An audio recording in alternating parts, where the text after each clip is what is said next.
ఎదుటివారి సమస్యలను చూసి సంతోషించావో, ఒకరోజు నీ పరిస్థితి కూడా అలానే ఉంటుంది. ఎందుకంటే దేవుడు మనకి ఏదైతే ఇష్టమో దానిని మనకు ఇస్తాడు. అలవాట్ల మీద మీరు చాలా స్టోరీలు వినే ఉంటారు.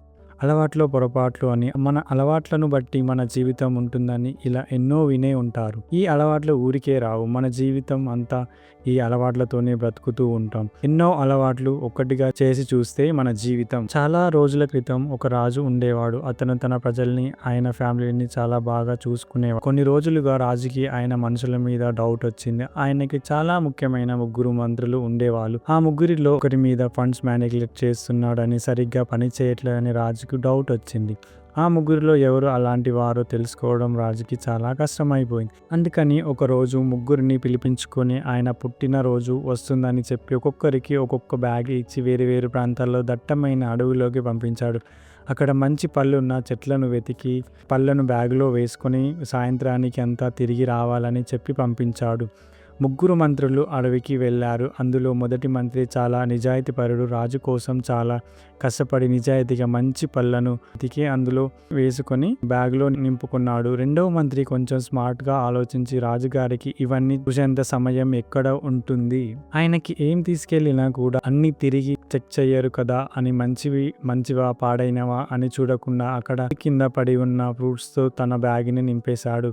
ఇక మూడవ మంత్రి నిజాయితీ లేని సోమరితనం గలవాడు. రాజు కేవలం బ్యాగ్ మాత్రమే చూస్తాడు, కానీ అందులో ఏముందో చూసే అవకాశం లేదు అనుకుని అతని దగ్గర ఉన్న బ్యాగులో ఎండిపోయిన ఆకులు, కొన్ని చిన్న చిన్న రాళ్ళు వేసి మొత్తం బ్యాగ్ నింపుకొని వెళ్ళాడు. సాయంత్రం అయ్యింది. రాజు చెప్పిన ప్రకారం 3 వారి బ్యాగులు రాజు దగ్గరకి తీసుకొచ్చారు. రాజు వాళ్ళు తీసుకొచ్చిన బ్యాగులను ఓపెన్ చేసి చూడకుండానే 3 ఒక నెల రోజులు వేరువేరు జైల్లో పెట్టించాడు. వారికి నెల రోజుల వరకు ఎటువంటి ఫుడ్ పెట్టకుండా వాళ్ళు తెచ్చిన ఫ్రూట్స్ని వాళ్ళకి ఆహారంగా పెట్టమని భటులను ఆదేశించాడు. మొదటి మంత్రి అన్ని మంచి ఫ్రూట్స్ తీసుకొచ్చాడు కాబట్టి అతను వాటిని తింటూ నెల రోజులు గడిపేశాడు.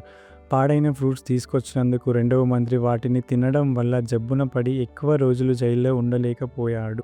ఇక మూడవ మంత్రి తన బ్యాగులో ఎండుటాకులు, కొన్ని రాళ్ళు ఉండడంతో కొంచెం కష్టపడి మంచి ఫ్రూట్స్ తీసుకొని వచ్చి ఉంటే ఈరోజు నాకు ఏ ప్రాబ్లం అయ్యేది కాదు అనుకొని పశ్చాత్తాపడ్డాడు. కానీ తినడానికి ఏమీ లేక కొన్ని రోజులకే ఆకలితో జైల్లో చనిపోయాడు. సో మనం ఈ కథ వల్ల నేర్చుకున్నది ఏమిటంటే, మన పనులు బద్ధకంతో వదిలేయకుండా నిజాయితీగా ఎప్పటికప్పుడు చేసుకుంటే మంచిది. బద్ధకించి పనులను వదిలిపెట్టేస్తే అప్పటికప్పుడు మనకు ఎటువంటి ప్రాబ్లం అనిపించకపోయినా ఫ్యూచర్లో దాని ఎఫెక్ట్ చాలా ఉంటుంది. అప్పుడు ఆలోచించిన ఎటువంటి ఉపయోగం ఉండదు. బహుశా ఆ సమయంలో నేను ఆ పని చేసుంటే బాగుండేది, మంచి పొజిషన్కి వెళ్ళి ఉండేవాడిని అనిపిస్తుంది. కానీ ఆ రోజు వల్ల కొంచెం బద్ధకంతో ఆ పని చేయలేదు కాబట్టి ఈరోజు ఎక్కడ వేసిన గొంగళి అక్కడే ఉన్నట్లుగా ఉన్నారు.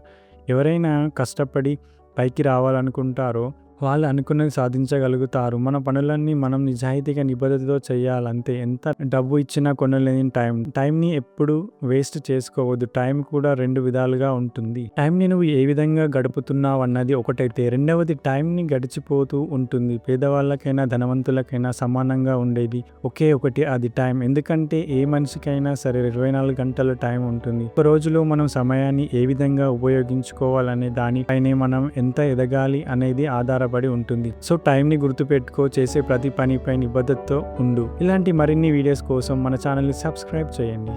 Thank you.